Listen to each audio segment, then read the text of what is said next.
Guten Morgen und herzlich willkommen zu einer neuen Podcast-Folge von mir. Oh mein Gott, Leute, die 5 Wochen sind um. Und ich habe mir einfach überlegt, Bro, ich glaube, die erste Podcast-Folge wird einfach wieder mal eine Laberfolge, weil ich glaube, ich habe in diesen 5 Wochen so fucking viel erlebt. Ich habe nur schon die letzten Tage wieder so viel erlebt. Also wirklich, das wäre jetzt auch schon wieder eine Podcast-Folge und wahrscheinlich nur wieder labern, wenn es wieder wöchentlich Podcast-Folgen geben. Darum, ja, ich hoffe, die Podcast-Folge wird auch nicht zu lang, weil ich bin actually auch gerade im Stress. Also das ist so schlimm.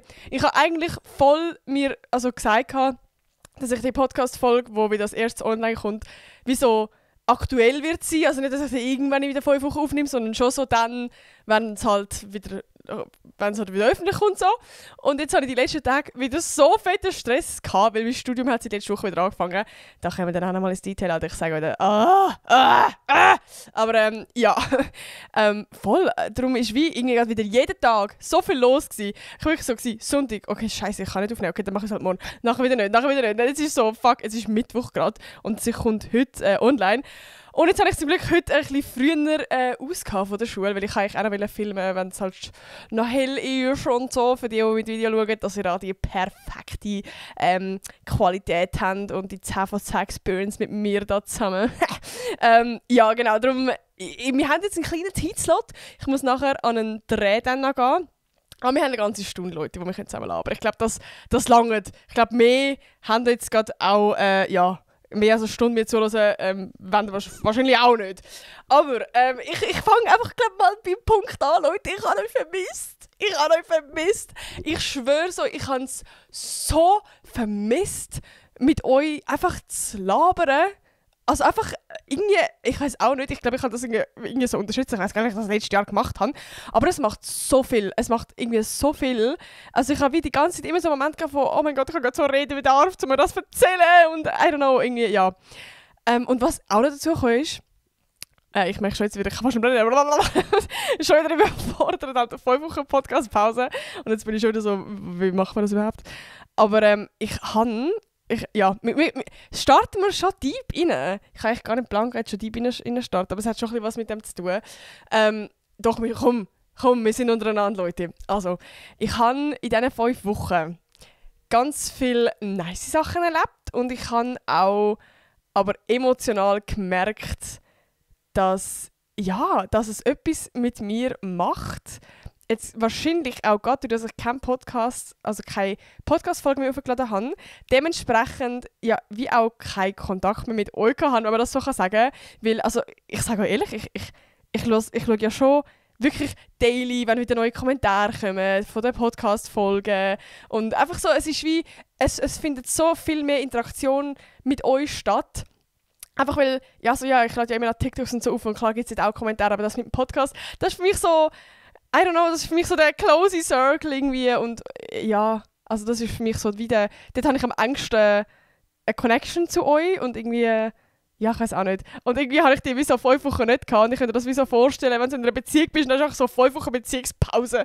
Nein, okay. So, wir werden jetzt nicht dramatisch sein, okay. Aber ja, ich weiß auch nicht, irgendwie habe ich wie so ein bisschen gemerkt, dass ich dann eben wie so die Connection so ein bisschen verloren habe. Und also ja, was irgendwie, also wie soll ich das jetzt sagen? Ich habe jetzt gar nicht überlegt, wie ich das genau würde sagen, aber dass es da nicht blöd klingt. Aber ich habe in diesen 5 Wochen mega gemerkt, dass dann durch das, dass ich so die Connection zu euch verloren habe, wie auch immer weniger so allgemein das Bedürfnis gekommen ist, um so mein Leben auf Social Media zu teilen. Ich weiß gar voll nicht, ob das irgendwie nachvollziehbar ist.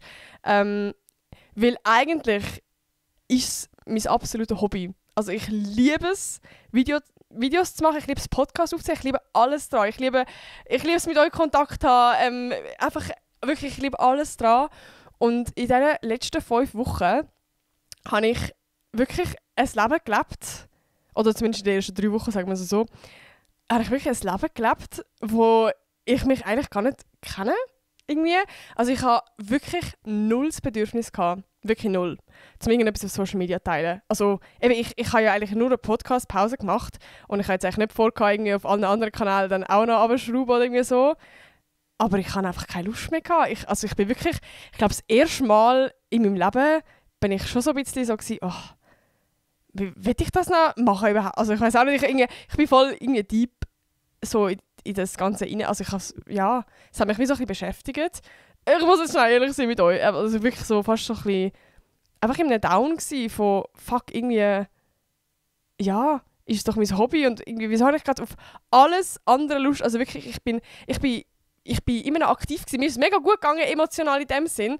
Ich bin auch immer noch mega kreativ gewesen, aber ich habe so nichts Kreatives machen, digital. Also ich bin zum Beispiel, ich habe angefangen zu häkeln, ich habe Sport gemacht, was habe ich noch gemacht? Ich habe Sudoku gelöst, ich habe fucking Sudokus gelöst. Ich habe gemalt, ich habe wie so viele Sachen gemacht, aber ich habe wie keine irgendwie Lust gehabt, etwas eben digital zu machen.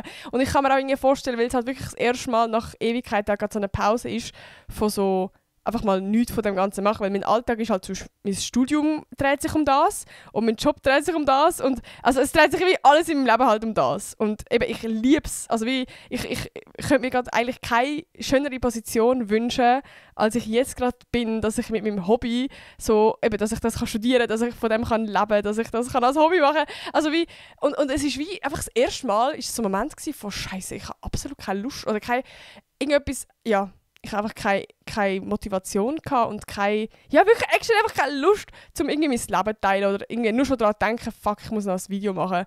Und ja, irgendwie habe ich das erste Mal so richtig so verspürt. Und ja, ich weiß auch nicht, irgendwie, ja, ist für mich noch ist ganz eine neue Emotion gewesen. Und das macht ja irgendwie dann auch so ein bisschen was mit einem, weil dann hinterfragst du plötzlich so das ganze Leben so, fuck, was ist jetzt, wenn ich gar keine Lust mehr auf das habe? Weil ich kann ja auch nicht einfach aufhören, weil ich bin jetzt ja schon einfach Kuchen. Ich kann jetzt ja mein Studium abbrechen und irgendwie einen neuen Job finden. Also ja, können, aber ja, ich checke. Ja, aber also ja, ich weiss gerade voll nicht, ob es wirklich eben so ein bisschen mit was zu eben von dem Connection verloren habe. Darum freue ich mich irgendwie dementsprechend wieder hure drauf, um einfach wieder jetzt Podcast machen, jede Woche und so. Und also man muss wirklich auch sagen, es hat so viel Folgen gegeben, das habe ich wirklich herzig gefunden, wie ich mir so geschrieben habe, oh mein Gott, Nati, wie mache ich das jetzt die 5 Wochen? Und jetzt haben mir auch Leute wieder geschrieben so, Nati, wann kommt wieder eine Podcast-Folge? Und jemand hat mir sogar geschrieben, Nati, ich habe extra Instagram abgeladen, damit ich deine Updates so halbwegs auf Insta mitbekomme. Nein, Alter, mein Herz, das ist so herzig. Das ist so unglaublich cute. Und das macht mich richtig, richtig happy. Ich habe auch mega viele von euch treffen. So, ja, habe ich beim Frauenfeld einen Podcast gemacht. Scheiße, ich weiß gar nicht, wie weit zurück 5 Wochen sind. Aber ich habe auf jeden Fall, also nicht nur Frauenfeld, auch sonst, ich habe mega viele von euch getroffen. Und eben, es haben auch wirklich viele so gesagt, so, Nati, ich liebe deinen Podcast und ich lasse deine Folgen. Und das ist einfach jedes Mal so, oh mein Gott. Weil, also, ich weiss nicht, in meinem Kopf ist, glaube ich, immer noch so fest das Ding von, man kennt mich irgendwie von TikTok oder wenn dann sogar noch von YouTube. Aber Podcast, das hören so die, keine Ahnung, Hardcore-Fans. Nein, keine Ahnung. Aber einfach wie so, also, wisst ihr, was ich meine? Und mittlerweile, eben, also wie, finde ich es wie noch crazy, wie oft ich auf den Podcast angesprochen werde. Ich glaube, ich bin mir gar nicht bewusst, wie viele Menschen den Podcast gerade hören. Ja, und eben, ich freue mich wirklich auch jedes Mal wieder, wenn irgendjemand so in Real Life sagt, so, Nati, ich höre deinen Podcast und ich liebe und ich bin so, oh mein Gott! Ja, gleichzeitig denke ich mir so, Bro, du weißt so viel gerade über mich und ich weiß einfach nichts über dich, aber aber egal. Nein, ich finde es richtig, richtig cute. Aber ja, eben. Darum, ich freue mich wieder mega fest. Und zum das Thema noch schnell abschließen, ich habe jetzt seit Anfang September habe ich mir so die Challenge gemacht, zum Daily TikToks posten. Und ich weiß nicht wieso. Ich glaube, das macht für niemanden gerade Sinn. Aber ich brauche wie so ein bisschen den Druck. Ich muss den Stein wieder ins Rollen bringen. Ich muss mich selber wieder so ein bisschen zu meinem Glück zwingen, dass ich wieder mein Glück finde. Also wie, ich habe auch ein TikTok dazu gemacht zu dem Thema. Und ich glaube, viele haben eben auch nicht verstanden, so, hey, dann mach doch jetzt einfach die Pause und dann kommt ja schon wieder die Freude und alles. Und ich bin aber so, nein, Bro, ich muss mich zwingen, zum eben einfach mal, also ich habe den Punkt gar nicht gesagt. Ich habe gesagt, ich will ab September wieder Daily Videos machen. Habe ich das jetzt gesagt oder nicht? Ich weiß nicht. Und ich brauche das. Ich brauche das, eben mich so zwingen. So, du machst jetzt jeden Tag ein Video. Und jetzt bin ich wieder so im Flow. Also ich habe wieder so Bock. Und ich freue mich jetzt nur schon, um die Podcast-Folge aufzunehmen und euch von meinem Leben erzählen. Und I don't know. Also wie ich bin, mein Fire ist wieder back. Und es freut mich so, um das zu sagen. Weil eben vor so 3 Wochen ist schon so, eben. Also ich würde nicht sagen, es ist mir schlecht gegangen, aber es ist mehr so, einfach mal so, ich bin mal kurz jemand anders gewesen. Und Ich würde ja eigentlich auch nicht mal sagen, dass das schlecht ist, weil es hat mir ja mega gut da einfach mal eine actually Ferien machen von all dem und einfach mal eine Pause machen. Aber trotzdem ist es halt wieder ein mentaler Druck, weil du weißt nicht, oh mein Gott, kommt das wieder zurück und ja, vielleicht, ich weiß nicht, vielleicht kann man das nachvollziehen, vielleicht auch nicht, aber genau, das ist so ein bisschen das Ding. Und was auch noch scheiße ist, wo jetzt in diesen 5 Wochen passiert ist. Also ich habe jetzt gerade die ganze Palette, was in diesen 5 Wochen passiert ist und zuerst mal alles, was scheiße ist, tut mir leid. Aber ich habe, wo ja Nina zurückkommt, habe ich wieder Sport mit ihr angefangen zu machen. Und ich bin in eine Lektion gegangen. Und wir haben dort, also wir machen ja immer so Krafttraining zusammen, so Bodyforming. Und wir sind in eine Lektion gegangen, das war zwar von jemand anderem, also nicht die wir wöchentlich gehen, sondern von jemand anderem. Und dort haben wir neue Übungen obviously gemacht und es hat wie so eine Übung gegeben, wo man so den unteren Rücken trainiert. Und dann haben wir so das Gewicht hinten drauf auf dem Rücken gehabt. Und ich weiss nicht, was ich dort falsch gemacht habe. Aber seit dort tut mein unterer Rücken so gottlos weh. Und das ist jetzt so, ich will schätzen, 1,5 Monate her. Oder 1 Monat oder ja, irgendwie so. Und es hat wie, also um sich vorstellen, es ist so, dass der untere Rücken, aber nicht wie wenn du deine Tage hast, also für Girls, sondern mehr, ich weiß nicht, so unten ein bisschen links. Und es ist wie so, es tut weh, wenn ich mich nach vorne bücke oder wenn ich etwas aufhebe oder so, da gibt es wie so einen Zwick. Und das ist so fucking ungeil. Also ich bin wirklich wieder unbeweglich. Ich fühle mich wie das, keine Ahnung, wie einfach unbrauchbar. Und jetzt habe ich gestern, also es ist dann wie, es ist immer so ein bisschen schlimm gewesen, aber ich habe immer easy können so durchs Leben gehen. So. Es ist jetzt nicht so krank einschränkend, es hat auch nichts weh gemacht.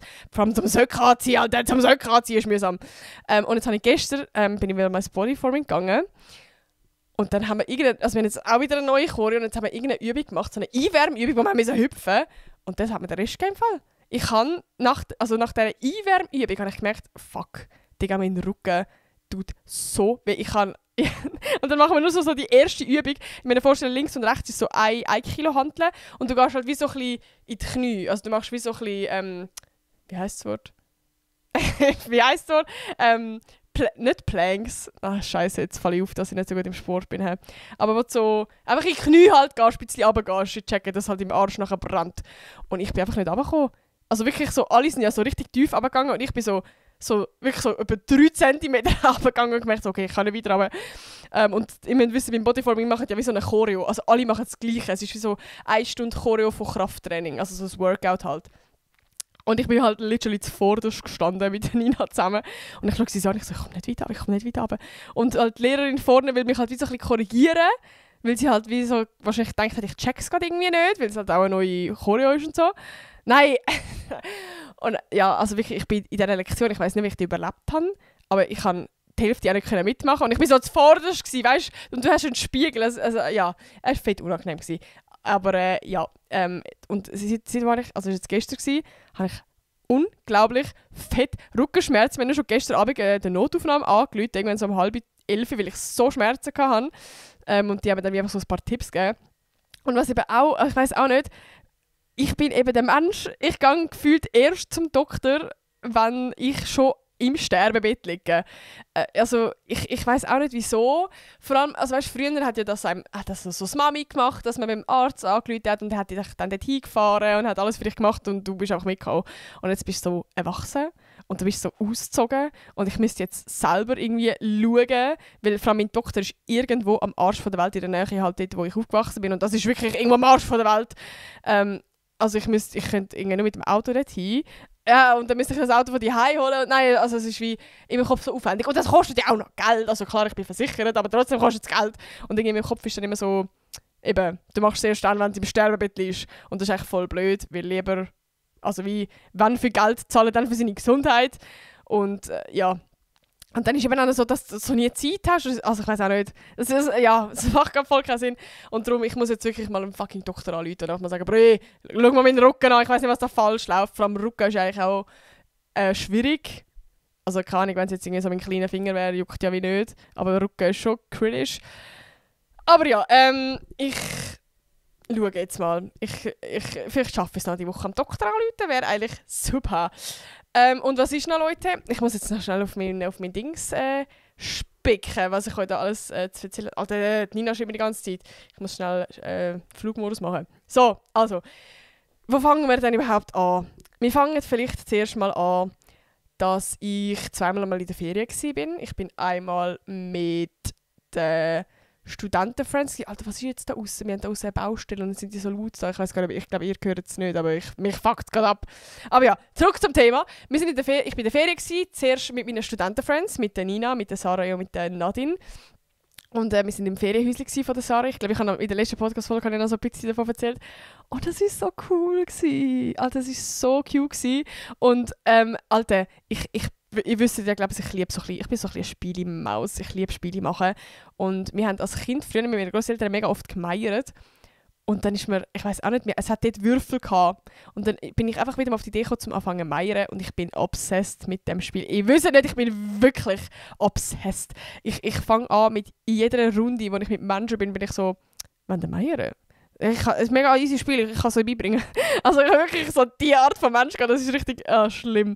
Eben, und ja, also wir haben dann die ganze Zeit gemeiert, das ist richtig lustig, ich habe es dann allen beigebracht, haben wir wirklich bis in die Nacht um 3 haben wir angefangen zu meiern. Es ist so ein simples Spiel, es ist einfach, du brauchst nur einen Becher und 2 Würfel, es ist so simpel. Und es geht halt so ein bisschen, für die, die es nicht kennen, weißt, um Lügen. Also du musst halt wie einfach die nächste Person anlügen, je nachdem und so, es ist mega lustig. Genau, und dann bin ich nachher, wirklich in der gleichen Woche, ich war vorher in Lugano und nachher bin ich eben auf Como gegangen und das war so lustig, weil also kurze Story. Ich bin mit meinen Lyon-Friends hergegangen, ich muss schnell zusammenfassen, meine Lyon-Friends sind die ich im Sprachaufenthalt kennengelernt habe, aber es sind alles Schweizer und wir haben seit 3 Jahren haben wir immer noch so close Kontakt, das muss ich echt sagen. Finde ich crazy. An dieser Stelle schnell wirklich crazy. Wir haben im November 2022 habe ich die alle kennengelernt. Und meistens ist es so nach dem Sprachaufenthalt, dass man eh nicht mehr so Kontakt mit diesen Leuten hat. Oder dass es sich dann irgendwann so ausfadet. Und bei uns fadet es irgendwie absolut nicht aus. Also wir sehen das wirklich alle 3-4 Wochen an. So. Also manchmal hat es auch längere Episoden. Oder es sind nicht immer alle dabei. Aber wir sehen das echt regelmäßig und ich liebe das einfach. Ich glaube, ich schwärme sehr oft von dieser Gruppe, für die meine Podcast-Folgen hören. Weil ich liebe es einfach. Es ist so toll. Es ist wirklich sehr toll. Ja. Und es war eben so lustig, weil wir sind das 4. auf Como gegangen. Noch ein anderes Girl und noch 2 Jungs. Soll ich jetzt den Namen sagen? Ist das einfacher für euch? Ich weiß es nicht. Ja, scheiß drauf. Auf jeden Fall haben wir eigentlich, sind wir ja das 4. gegangen und wir sind nur für 2 Nächte gegangen. Und dann hat der eine hat dann eben gesagt, er kann jetzt leider doch nur 1 Nacht. Das heisst, wir sind die erste Nacht sind wir das 3. gewesen. 2 Girls und 1 Typ. So, alles gut, alles supi. Und wir haben dann wie alle auf den gleichen Zug wollen. Und das Girl hat dann so, ich sage jetzt das Girl, also sie heißt Michelle. Michelle hat dann halt wie so geschrieben, also sie ist auch schon am Gleis gewesen, sie ist auf wie also sie ist wie später dazu eingestiegen und hat dann geschrieben, fuck, ich habe den Zug verpasst. Und dann bin ich einfach mit ihm, soll ich jetzt zusammen sagen? Ja, mit dem Golin. Golin heisst er. Und dann sind wir einfach so das 2. im Zug gewesen, so Bro, jetzt sind wir nur noch das 2., weißt du? Sind wir so das 2. von Zürich auf Como gefahren. Und also wie, es ist jetzt nicht irgendwie cringe oder so gewesen, weil wir kennen es mega gut, sind gute Kollegen.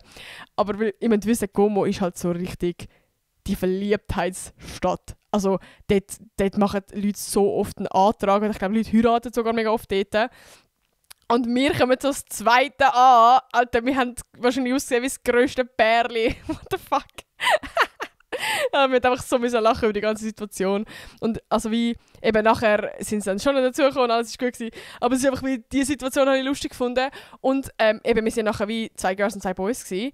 Und also wirklich, so oft haben Leute gemeint, dass wir so ein Doppeldate haben. Also es hat auch die ganze Zeit einen Dude gehabt, der so Rosen verkauft hat. Also kennt ihr die, wo du so einen Rosenstrauß hast und dann geben sie dir eine Rose und wenn du eine würdest nehmen, dann sind sie so, jetzt gib Geld. Also so die Art. Und wirklich die ganze Zeit sind sie zu den beiden Jungs gegangen, so mäßig, dass sie uns eine Rose kaufen. Alter, das ist dann irgendwann fast schon anstrengend geworden. So, Bro, entspannt euch, wir haben kein Doppeldate. Aber ja, also wir haben es wie verdammt lustig gehabt. Und was ich, also wirklich, ich glaube im Fall, das war sogar das Highlight von meinem Sommer, muss ich jetzt schnell sagen, dass ich bin gerade wieder happy, wenn ich daran denke, das ist so insane geil gewesen. Also wenn ihr mal Ferien mit einer Freundesgruppe macht, ich meine nicht mal Ferien, macht das mal allgemein im Sommer mit einer Freundesgruppe. Ich weiß gar nicht, ob ich das schon mal gemacht habe, weil es ist so eine simple Idee eigentlich, aber das ist so geil. Und zwar einfach ein Boot mieten. Weil du kannst bis so, keine Ahnung, bis zu einem gewissen Boot musst du keinen Schiffsfahrtausweis, wie sagen wir, haben, sondern du kannst einfach fahren. Und ja, da sind wir zu viert auf dem Boot gsi, also auf so einem Motorboot. Und das ist, Alter, ich kann gar nicht sagen, wie geil, es ist so geil gsi. Wir haben noch einen dabei gehabt und haben so richtig die alte 2014 Summer Banger gehabt, weißt du, so Wave after Wave, Wave after Wave. Kennen Sie den Song? Ich hoffe schon. Ja, also es wäre cringe gewesen. Aber ja, das ist wirklich unglaublich geil gewesen. Ich glaube, ich habe noch nie in meinem Leben so fest im Moment gelebt. Also wirklich, wir haben auf dem Boot so viele lustige Momente auch gehabt, weißt du, dann fahrst du so volle Kanne und dann ist so Musik voll so am es ist so richtig Main Character Moments, dann verliert der eine an den Hut oder malt mal so spontan an und alle gumpen gleichzeitig rein und einfach so Sachen. Es war so geil gewesen, wirklich. Also ich glaube, wenn ich so einen Knopf hätte, wo ich so an einen Moment zurückgehen, wo ich so richtig glücklich bin, ich will mich direkt dorthin teleportieren. Das ist wirklich so geil gewesen. Vor allem, wir haben auch mega lange überlegt, so, oh mein Gott, wenn wir eine Stunde gehen oder 2, weil 2 Stunden ist schon hure teuer und dann haben wir eben so 2 gemacht. Und ich glaube, das ist das beste Geld, das ich jemals investiert habe, wirklich. Ja, darum mache das unbedingt mit euren Friends. Das ist wirklich sehr, sehr geil gsi. Ja, und was wir jetzt schnell wieder zurück wegen den Lyon-Leuten. Wir haben es jetzt gerade letzte gesehen und da muss ich jetzt auch noch erzählen. Ich bin zuerst mal Billard spielen, Leute. Weil, also wir haben uns so spontan treffen und nachher sind wir so gewesen, was wollen wir eigentlich überhaupt machen und so, weil wir wollen eigentlich immer so etwas erleben, weil, also einfach irgendwie etwas machen, go bowlen, weiss doch nicht, in den Ausgang gehen oder so. Also wir sind immer so, wir wollen etwas erleben oder ein Escape Room oder keine Ahnung. Also wenn ihr Tipps braucht, was man so könnte machen mit der Freundesgruppe, da, ich bin da, wir haben schon so viele Sachen gemacht. Und dann haben sie so geschrieben, gehen wir doch Billard spielen. Und ich bin so in dem Chat und ich bin so, Leute, ich habe noch nie Billard gespielt. Und die haben alle wirklich schon Billard gespielt. So, der eine hat sogar einen Billardtisch daheim. Und ich bin so das Lämmchen. Ich weiss auch nicht, ich fühle mich dann immer so nicht, also ich bin mega der Mensch, der so gerne in meiner Bubble ist. Und wenn etwas neu ist, nur für mich neu, dann fühle ich mich mega uncomfortable. Also dann bin ich so mega so, oh mein Gott, nein. Also ich habe so selber mich beobachtet, weil ich gerade merke, wie es mir wie so ein bisschen ablöscht. Oder ich bin wie so, weißt, ich habe mich so mega gefreut, sie gesehen und dann ist so Billard und alle sind so, ja, safe und so. Und dann habe ich selber gerade so gemerkt, oh Scheiße, ich habe voll keinen Bock gerade mehr. Also hat mir wie gerade so ein bisschen wie so ein bisschen Freude genommen, was voll blöd ist, weil, weiss ich auch nicht. Also vielleicht ist es auch so ein bisschen mit der Angst zusammen, dass so, oh mein Gott, ich kann es dann nicht und alle können es. Und ich weiss nicht, ob ihr das kennt, wenn alle Spiele spielen und alle sind voll into it und checken es und sind hure gut und du checkst so nichts und bist so voll der Anfänger, dann hast du das Gefühl, du fuckst gerade alle ab. Also ich habe irgendwie so ein bisschen die Angst gehabt, was voll blöd ist. Und ja, dann sind wir Billard spielen und ich sage euch, das ist auch hure geil. Alter, Billard spielen ist ja mega nice. Vor allem, weil, also wie, die einen sind schon gut gewesen jetzt, aber es juckt halt wie nicht. Weil, also für die gar kein Billard können spielen, du kannst halt du spielst ja wie 2 Gruppen gegeneinander und du kannst halt mega schnell verlieren, indem du aus Versehen die schwarze Kugel in eine Ecke rührst. Also einfach so reingehst. Weil dann, also du musst, ich kann nicht erklären, aber wie, wenn die Kugel reingeht und sie ist nicht, also du musst sie am Schluss sie rein tun, aber während dem Spiel halt nicht. Und wenn sie dann reingeht, dann hat wie die andere Gruppe gewonnen. Und ich war mit einem anderen Girl in der Gruppe gewesen. Wir sind so actually nicht mal so gut gewesen, wir sind wirklich nicht so gut gewesen, aber wir haben wirklich am Schluss, glaube mehrmals gewonnen, einfach weil sie die hure Kugel immer reingeschossen haben. Von dem her, es macht mega Fun. Also ich habe es wirklich so cool gefunden und ich habe wieder selber so gemerkt, Bro, entspann dich mal. Also wie immer so eine Angst haben vor so neuen Sachen. Ich will mir das echt so vornehmen, dass ich einfach so mich auf neue Sachen einladen. Einfach ein bisschen offener sein, Mann. Wieso bin ich immer so, ich bin so gerne in meiner Comfortzone und ich will mir das echt so ein bisschen vornehmen. Also jetzt eben zum Beispiel auch so reisen, so der Can will so auf Thailand und irgendwie sonst wo und ich bin so, oh mein Gott, was mache ich dann? Aber dann kommen wir auch schon, Alter, heute bin ich gut mit Überleitungen, dann kommen wir auch schon zum nächsten Thema. Ich gehe, das sind wir eigentlich schon fast im Zukunftsding, aber ich gehe in 2 Wochen, ist schon 2 Wochen, holy shit, gehe ich eben auch noch weiter weg. Und ich habe das, glaube bis jetzt noch nicht gesagt. Weil ich irgendwie, ich weiß gar nicht wieso, aber ich bin selber so aufgeregt und irgendwie, also vielleicht als Vordings kurz, ich habe es mir in der Story gesagt, dass ich eine mega kranke Möglichkeit habe. Also, ich meine wirklich krank. Also wirklich krank. Also wie als Influencer wirst du ja immer mal irgendwo eingeladen oder so. Und das ist, glaube ich, bis jetzt mit Abstand das Krasseste, was ich jemals eingeladen habe. Also wirklich, oh mein Gott. Oh mein Gott. Und das Ding ist halt, dass ich während ich Schule habe. Und normalerweise bin ich halt wirklich eigentlich sehr...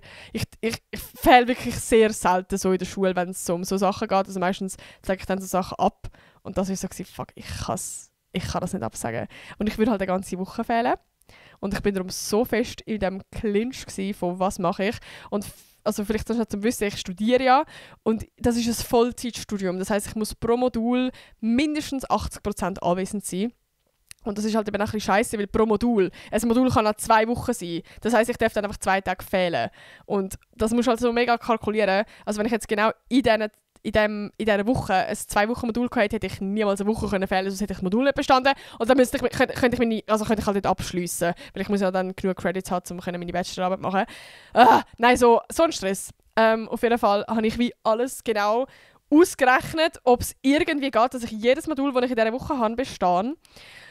Und es ist so alles aufgegangen bis auf ein Modul, wo ich so 22,2% fehle.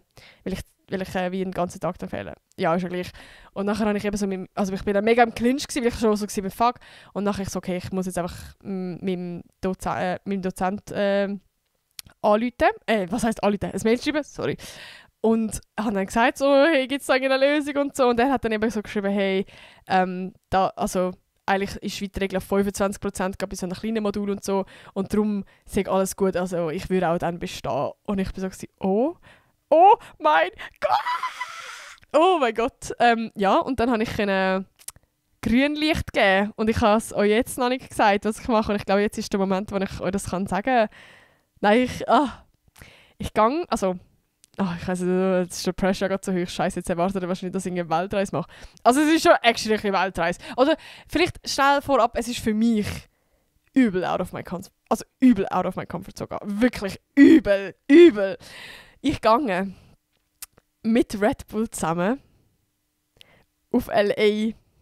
für 1 Woche auf Los Angeles. Leute, ich bin erst, ich glaube, einmal außerhalb von Europa gewesen, und das war mit meiner Family halt gewesen. Und jetzt gehe ich so das erste Mal, also ich will jetzt sagen allein, ich gehe ja mit Red Bull und ich gehe noch mit 2 anderen Content Creators. Aber trotzdem, what the fuck? Und ich kenne die anderen Content Creator ja auch, aber ich kenne sie halt wie nicht so gut, dass es so... Also weißt du, wenn ich jetzt Can mitnehmen kann, dann würde ich mich auch wohlfühlen. Oder wenn ich jetzt irgendwie so jemanden mitnehmen kann, wenn ich so ultra krank close bin oder weiss doch nicht. Und ich kenne ja die anderen schon auch. Und ich bin auch mega froh, ich glaube, wenn die nicht wieder kommen, wäre ich wahrscheinlich nicht gegangen, weil das wäre schon zu fest out of my comfort zone gewesen. Aber es ist trotzdem irgendwie so, du gehst jetzt einfach mit Menschen, die einfach für eine Woche so weit reisen und oh mein Gott. Ja, ich gehe, also vielleicht habe ich gar nicht gesagt, warum ich gehe. Und zwar, vielleicht sagt euch, ja, vielleicht auch nicht, der Name Red Bull Dance Your Style etwas. Für die in der Szene sind. Da geht es um Tanzen. Also Red Bull macht ja allgemein immer mal wieder so ein bisschen sportliche Events. Vielleicht habt ihr das schon mal mitbekommen. Und das ist wie ein Dance-Event. Und es ist wie, das ist wie so ein Dance-Battle zwischen verschiedenen Ländern. Und es ist jetzt wie das Finale in Los Angeles. Und ich bin dort eingeladen worden, zum Content machen. Und ich freue mich und es ist insane und es ist so krass, weil es ist so ein gestricktes Programm. Also wirklich, es ist nicht einfach so, dort 1 Woche Ferien machen, sondern es ist so, hey, am Morgen machen wir dort die Yoga-Session, dann machen wir dort das, dann gehen wir dort das, dann gehen wir dort auf den Sightseeing-Bus und einfach wirklich so der. Also ich freue mich mega, weil ich muss sagen, ich liebe das. Ich finde es schon geil, so chillige Ferien haben, wenn du am Meer chillst. Aber ich fühle es eben schon auch sehr so richtig durchstrukturierte Ferien, wo du so richtig viel erlebst und so richtig viel los ist. Also ich werde wahrscheinlich absolut kaputt sein nach dieser Woche. Aber I don't care. Es ist von Montag bis Sonntag. Ich habe nicht mal Wochenende dann. Ich muss dann instant am nächsten Tag wieder in die Schule. Alter, keine Ahnung, wie ich das wieder überleben, aber ich freue mich hure. Ich freue mich richtig. Ich bin auch ein bisschen nervös. Ich bin hure nervös. Aber Alter, wie krank ist das? Wie krank ist das, dass ich einfach auf L.A. kann? Wie krank! Das ist so crazy. Und ich finde es auch spannend, zumal so, also wie, ich habe ja, also wie, keine Ahnung, wenn ich so in die Ferien gegangen bin, bin ich so auf Spanien gegangen oder auf Italien oder Frankreich oder so. Und das ist ja wie so eine größere Reise. Und jetzt habe ich so als erstes Mal müssen so selber ein Visum machen. Und ich sage euch, also wie, ich bin ja wie nicht als Privatperson gegangen, so mäßig, hey, ich gehe dort Ferien machen, sondern ich gehe ja wie als Journalistin. Also so, ja, weil ich halt dort Content mache. Ich mache ja nicht Content von Los Angeles, sondern, also ja, doch, wahrscheinlich schon. Aber ich gehe ja wegen Red Bull, gehe ich als Journalistin nicht hin. Und ich musste das Visum machen. Ich bin auf Bern gegangen, weil dort der Sitz ist ja von den USA. Alter, Bro, ist das mühsam. Alter, ist das mühsam. Du bist wirklich... Die stellen dich Millionen Fragen, die schauen mega, wer du bist, was du machst. Die haben sogar den fucking Zweitnamen von meinen Eltern wollen. Nein, wirklich. Für eine Woche dort sein. So, das finde ich hure krass. Also es war mega spannend gewesen, aber es war mega aufwendig gewesen auch. Und eben dann in Bern haben sie dir so viele Fragen gestellt, ja, was machst du denn dort und wie viele Follower hast du denn dort und was ist dort und so. Also wirklich so. Und vor allem, ich bin ja eh nur so mittelgut im Englisch. Also ich kann mich ja schon gut verständigen, so, aber gerade wenn ich nervös bin, dann kann ich nichts mehr. Und der fragt mich eben so, weißt du, wie viele Follower ich auf Insta habe. Und ich bin eh nicht so, dass ich so mega auswendig meine Zahlen weiss. Und ich habe so gewusst, okay, irgendetwas mit, glaube ich, so 75, 76. Dann kann ich es nicht mal auf Englisch sagen. Der Dude hat sich wahrscheinlich gedacht, bist du da wirklich Influencerin oder was? Nein, wirklich.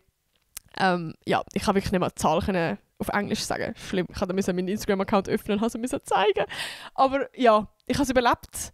Wirklich, das war insane dort im Visum. Vor allem, da musste ich noch zahlen am Schluss. Und dann habe ich auch noch keine... Also weißt du, musst ja wieder mit einer Karte dort zahlen. Und ich hatte nur meine normale Karte dabei. Und sie so, ja, aber mit einer Kreditkarte. Ich so, ich habe doch keine Kreditkarte dabei. Und Bargeld auch nicht. Und dann hat der Can rumrennen. Und ich musste dort rein so warten, dass er mir das Bargeld übergibt. Nein. Und dann bin ich wieder... Weißt du, und du musst halt immer wieder rausgehen und reingehen. Und die machen jedes Mal, wenn du reingehst, machen die so fette Kontrollen. Wie so am Flughafen. Du musst so alles abziehen und so. Also so. Und dann durch das Ding durchgehen lassen. Alter, mühsam. Ja. Genau, aber das zum Visa, es war sehr spannend gewesen. Und eben, jetzt gehe ich einfach in 2 Wochen auf LA, Leute, und ich bin so nervös. Aber eben, ich freue mich auch. Genau, und was habe ich jetzt zu erzählen? Also, das ist auch noch das Thema. Ich mag eigentlich gar nicht überreden, das stresst mich jetzt schon wieder. Ich habe ja jetzt wieder angefangen zu studieren. Also mein Studium hat wieder angefangen und ich bin jetzt im letzten Jahr, Leute. Ich studiere jetzt nur noch ein Jahr. Ich habe meinen Podcast dann angefangen, als ich erfahren habe, dass ich studiere. Das ist jetzt schon so lange her. Oh mein Gott. Ihr habt eigentlich die ganze Journey jetzt mitbekommen von meinem ersten Studiumstag, weil ich mich beworben habe, weil ich angenommen worden bin. Und jetzt kommen wir langsam ans Ende. Weil jetzt geht es um meine Bachelorarbeit. Meine fucking Bachelorarbeit! What the fuck? Wie schnell ist es gegangen? Oh mein Gott. Ja. Und zwar haben wir wie in der ersten Woche wie so ein Camp gehabt, das heisst Bootcamp. Und da geht es darum, dass du mit deiner Klasse irgendwo ins Nirgendwo gehst, irgendwo so in die Berge oder keine Ahnung wo. Also wir sind in Bern gewesen, irgendwo in... Oh, ich weiß gar nicht, wie es heisst. Irgendwas wie Wangen. Ja, ist ja gleich. Aber dort sind wir gewesen. Es ist scheiße... Also nein, am Anfang ist scheiß Wetter gewesen, nachher war es gutes Wetter gewesen. Aber es ist wie, wir sind angekommen und es hat so gottlos geschifft. Ich bin noch nie so verregnet worden, aber es war ja lustig gewesen.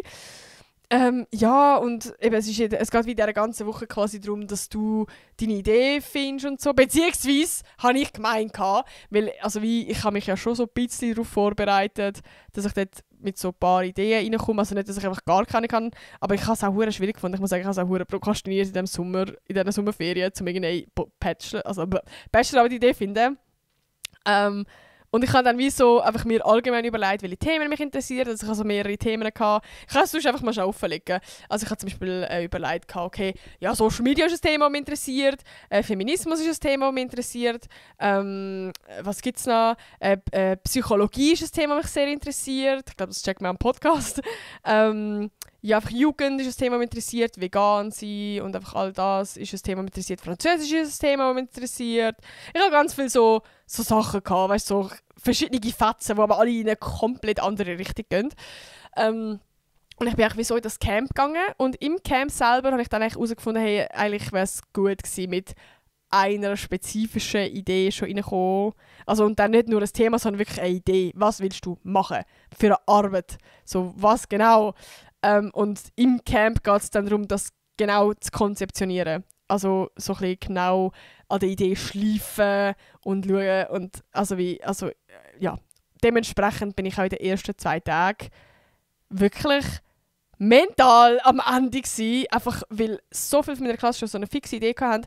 Und es ist halt wie die ganze Zeit darum gegangen, dass wir mit anderen reden. Wir sind zum Beispiel einmal spazieren, das auf dem Hinweg geheissen, also bist du so eingeteilt worden mit jemandem, dass ihr voneinander von eurer Idee erzählt und dann wie einem anderen Feedback gebt. Und jedes Mal, weißt du, die andere Person hat von ihrer Idee erzählt, ich bin so, ich habe keine Ahnung, was ich machen soll. Also ich habe die Idee vielleicht ein bisschen, ich habe die Idee vielleicht ein bisschen, aber ich habe keine Ahnung. Und das hat mir dann wie auch nichts gebracht, das Gespräch, obviously, weil die mir halt auch nicht helfen können. So. Und ich bin so... Nein, also ich habe wahrscheinlich auch meine Tage gehabt, aber ich bin so emotional gewesen. Und I don't know, es hat dann auch noch geschifft und alles, also es ist so... bei mir hat es irgendwie nicht viel gebraucht gerade und dort war es so vorbei gewesen. So, wir hatten so ein Dreierzimmer gehabt, die anderen 2 sind draußen und ich habe gefühlt wie ein Schlosshund dort in diesem Zimmer. Oh mein Gott. Ja. Und ich habe dann auch Can die ganze Zeit angerufen und gesagt, ich brauche dich und was soll ich machen und einfach so geholfen brainstormen und whatever. Also wirklich die ersten 2 Tage waren horrible gewesen. Ja, und eben, es hat mich einfach so gestresst. Gerade weil du bist auch in diesem Zeitdruck von, du musst jetzt eine Idee finden. Und irgendwie muss sie auch so eine gute Idee sein, weil also du musst dich nachher ein Jahr lang mit dem beschäftigen und an dem dran sein. Das muss auch irgendwie realistisch sein. Und also wie ich für mich hätte es halt wie auch cool gefunden, eben dann etwas zu machen, wo vielleicht für meinen YouTube-Kanal ist. Also jetzt nicht einfach irgendein random Video, sondern irgendetwas, wo halt wie auch so zu mir passt, wo ich nice finde, wo ich Lust drauf habe. Ja, also ich war hure in diesem Clinch gewesen, wirklich, also, oh mein Gott. Ja, und das ist ja glaube ich auch wieder so das Ding von, weißt du, vorher hast du so Ferien und dann gehst du instant von 0 auf 100 wieder in den Stress rein, bist wieder voll mit der Klasse und irgendwie gerade wenn ich so wieder Schule angefangen habe, bin ich amigs noch relativ froh, wenn ich so gerade nach dem ersten Schultag, wenn du so viele Leute wieder gesehen hast, so viel socialized wieder hast und irgendwie whatever, dass du dann einfach heimkommen und schnell runterfahren. Und wir sind halt direkt in das Lager geschickt. Und ich habe einfach gemerkt, so, ich kann nicht runterfahren. Ich bin die ganze Zeit in einem Dauerstress gewesen. Und eben, ich habe dann irgendwann eine Idee gefunden. Und dort ist es mir nachher dann recht besser gegangen. Aber auch vorher schlimm gewesen. Und ich weiss jetzt halt wie gar noch nicht, ob ich so mega euch schon so soll von der Idee erzählen soll. Weil es auch ein bisschen nicht mit euch, aber mit gewiss, also wie, ich glaube, ich tue es mal so formulieren, wenn ich Social Media mache, dann kann ich mega viele Leute erreichen. Und ihr seid die Coolen. Also von euch rede ich nicht, ich liebe euch. Aber es gibt noch ganz viele Menschen da draußen, wo auch meinen Content je nachdem konsumieren oder sehen und in dem Sinne keine gute Absichten haben. Und ich habe wie schon ganz viele Erfahrungen gemacht damit. Und ich möchte wie ein Video darüber machen, wo ich das Ganze thematisiere und einfach so ein bisschen dem Nachgang und so. Genau. Und darum ist, glaube ich, einfach so eine ganz scheuche Angst halt, also da, dass eventuell also weißt du, wie, dass die Personen, die ich jetzt gerade eigentlich anspreche, dass die vielleicht gleich den Podcast hören und dann wie so ein bisschen, ja, ich weiß auch nicht, vielleicht bin ich jetzt zu verkopft gerade. Vielleicht kann ich dann gleich mal irgendwann noch mit euch darüber reden, aber ja, vielleicht das zum mal so ein bisschen euch davon, dass ihr so ein kleines Bild davon habt, können einordnen. Aber ja, ich bin sehr froh, dass ich ein Thema mittlerweile gefunden. Ich bin zwar auch noch so ein bisschen, ja, ich weiss nicht, so ein bisschen zwiegespalten, weil ich irgendwie schon sehr merke, dass es auch ein Thema ist, das nicht auch ein Thema ist, sondern es tut mich emotional irgendwie schon auch sehr beschäftigen oder sehr etwas mit mir machen. Und in dem Ganzen, einfach, jetzt gehe ich wie mal voll rein. Und das für ein Jahr ist halt schon auch irgendwie, weiss ich auch nicht, was das mit mir nachher macht. Kann auch spannend sein, kann auch mich mega weiterbringen. Aber irgendwie, ich weiß auch nicht, nur schon ich den Vortrag halte, habe ich schon so sehr gemerkt, dass ich gerade so eine zittrige Stimme bekomme. Oder dass ich so recht nervös bin.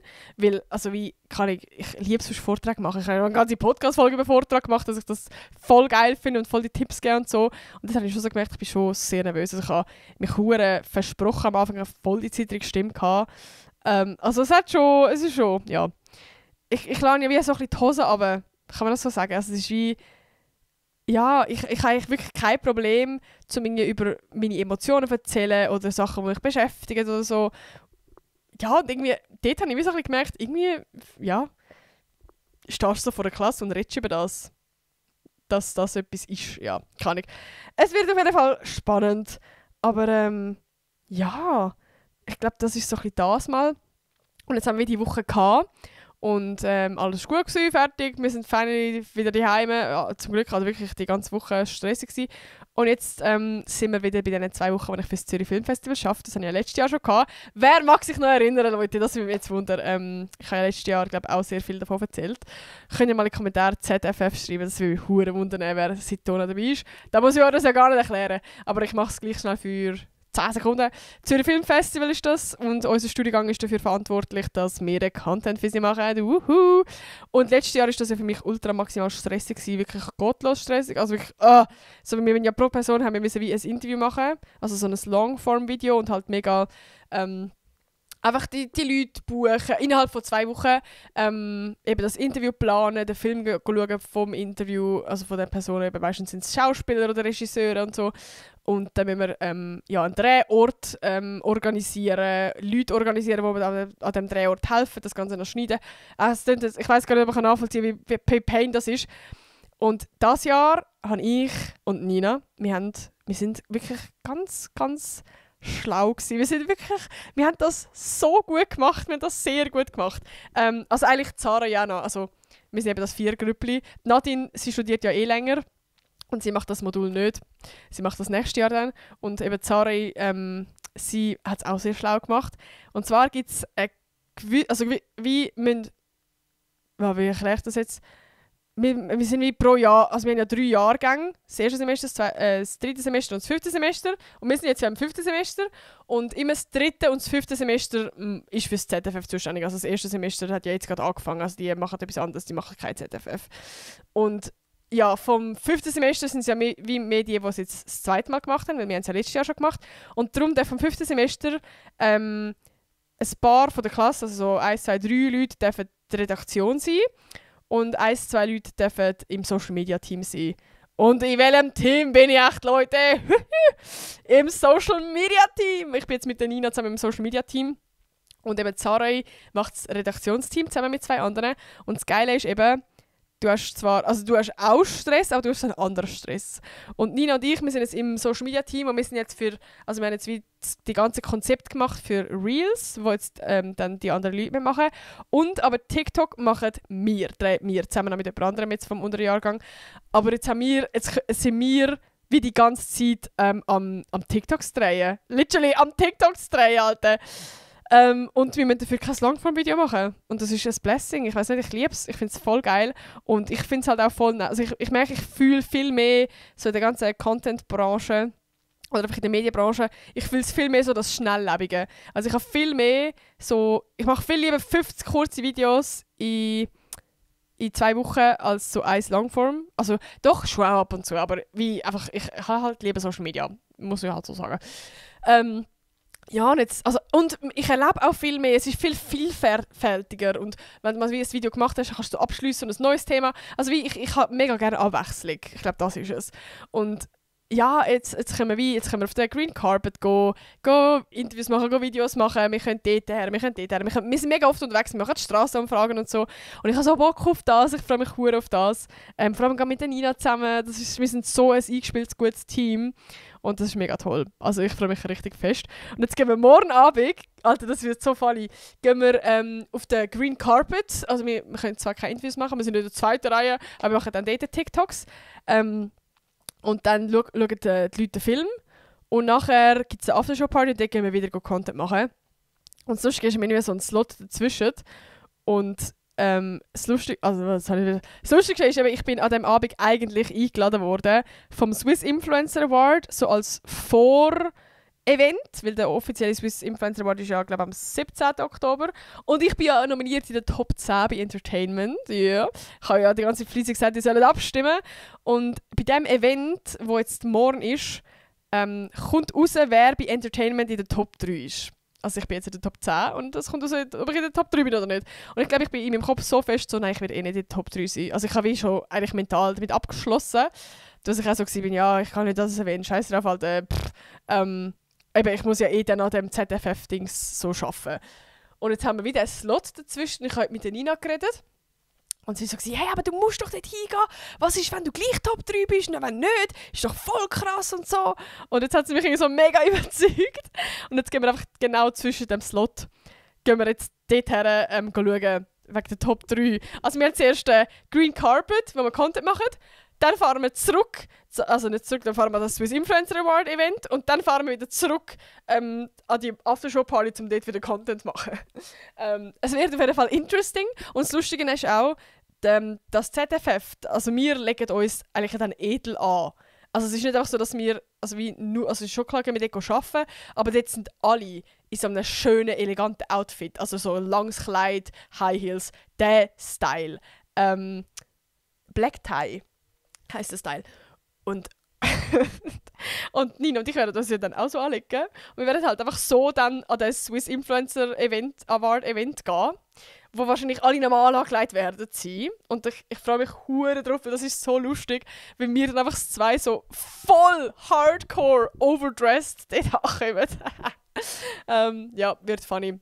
Vor allem können wir dann sagen, ja, also wir sind gerade auf dem Green Carpet gsi. Wir müssen ja dann niemandem sagen, dass wir nur den Content machen, wir werden auch unseren krassen Moment haben. Nein, Spaß. Ja, ich glaube, das wird hure lustig. Vor allem, es wird auch mega stressig, aber ich freue mich hure auf den Stress. Und nachher, eben bei der Aftershow-Party kommt dann Sarah auch noch dazu. Und ja, vielleicht gehen wir dann auch noch in den Ausgang mit unseren High Heels und unserem schönen Kleidchen mal schauen. Und dann gibt es einen Sleepover bei der Nina. Das 4. Und ich freue mich so, weil das ist so geil, weil eben letztes Jahr haben wir so einen Stress gehabt und jetzt dieses Jahr ist unser Motto einfach geniessen. So weißt du, wir müssen natürlich gleich unseren Shit machen und wir müssen auch viel machen und es ist in dem Sinne schon auch stressig, es ist viel Programm und wir müssen eben ja, in dem Sinne schon auch Content machen, aber es ist so, Bro, wir geniessen es jetzt einfach. Dann gehen wir halt in den fucking Ausgang und sind am nächsten Tag am Freitag tot. I don't care. Wir sind noch jung, wir leben nur noch, wir studieren nur noch ein Jahr und wir studieren nur noch ein Jahr, das 4. vor allem. Und das müssen wir jetzt einfach geniessen. Es ist nur noch ein Jahr. So, eigentlich wenn wir eben genau so Sachen machen, einfach mal in den Ausgang gehen, spontan. Auch wenn wir halt am nächsten Tag Schule haben, das ist scheißegal. Weil nachher bin ich so fertig. Dann gehe ich so in die Arbeitswelt voll und also dann ist so offiziell alles, was mit Schule zu tun hat, ist dann einfach so fertig. Und gerade so Studium ist ja im Vergleich zu so Arbeiten vermutlich schon noch chilliger und darum muss ich das jetzt einfach noch geniessen. Ja, das Motto, Leute, von dieser Woche, geniessen es. Egal in welchem Moment ihr seid, probiert es, geniessen. Probiert so das Gute von diesem Moment zu sehen und einfach das Beste daraus machen und so die Seiten sehen, die eigentlich geil dran sind. Ja, probiert wirklich so, das zu geniessen. Ja, voll. Also zum Beispiel, wenn ihr jetzt eine Mathe-Prüfung habt, ich habe jetzt gerade überlegt, fuck, Mathe-Prüfung ist ja schon scheiße, das kannst du echt gar nicht geniessen. Aber doch, auch die kannst du geniessen. Wenn du lernen musst, dann lerne nicht die Hause im scheiß Regenwetter, sondern schnapp dir eine Kollegin, geht in ein cutes Kaffee, bestellt euch so eine richtig geile, heisse Schoki, am besten mit Marshmallows und legt cozy Kleider an und dann gehen ihr dort so richtig cute zusammen Mathe lernen. Das ist doch cute! Einfach das Beste daraus machen, okay? Das ist das Motto von dieser Woche, okay? Jetzt habe ich schon 30 Mal okay gesagt. Ich merke langsam, bin ich schon wieder... ist meine Energy schon wieder draussen mit dem Podcast. Weil ich einfach so... Nein, weil ich mir gerade die ganze Zeit verspreche. Aber ja, nein, ich habe es mega toll gefunden, wieder mit euch zu labern. Ich hoffe, ich habe alles gegeben, was ich sagen wollte. Bezüglich, doch, das muss ich noch sagen. Ich habe ja in der letzten Podcast-Folge gesagt, dass ich die Pause ja vor allem brauche, wegen so... Wieder mal so ein bisschen neues Zeug machen und wieder so ein bisschen den Podcast überlegen. Und ich sage, ich kann... Ja, ich kann so halb. Also ich habe ein bisschen nachgedacht, aber weniger, als ich eigentlich erhofft habe. Und jetzt ist wieder so ultra der Stress. Und ich habe es noch nicht mal geschafft, die hure Umfrage in der Story zu machen, weil ich eigentlich mega vorgehabt habe, so eine Umfrage zu machen bei euch wegen dem Podcast. Aber ich mache das jetzt in dieser Woche noch. Darum folgt unbedingt dem Instagram-Account @9pause und dort will ich die Umfrage machen. Also Umfrage, das klingt jetzt so voll so, oh mein Gott, ich muss in 10 Minuten etwas ausfüllen. Nein, ich mache einfach so Stories oder so abstimmen. Und ich würde mich mega freuen, weil ich brauche jede Stimme von euch, Leute, weil wir wollen, dass der Podcast noch mal ein bisschen geiler wird und es nimmt mich einfach auch so ein bisschen Wunder, was ihr eben so ein bisschen, ja, einfach so ein bisschen Feedback von euch, ja, um den Podcast noch ein bisschen geiler zu machen. Und ja, wenn euch der Podcast gefallen hat, die Folge, dann gebt doch dem Podcast gerne eine 5-Sterne-Bewertung. Würde ich mich sehr freuen. Man kann mich auch noch abonnieren auf Spotify, da kommt ihr immer eine geile Benachrichtigung über, wenn eine neue Folge kommt. Und ja, ich hoffe, ihr habt noch eine schöne Woche. Genießt es unbedingt, Leute. Genießt jeden Moment. Und ja, wir hören uns nächste Woche wieder. Tschüss!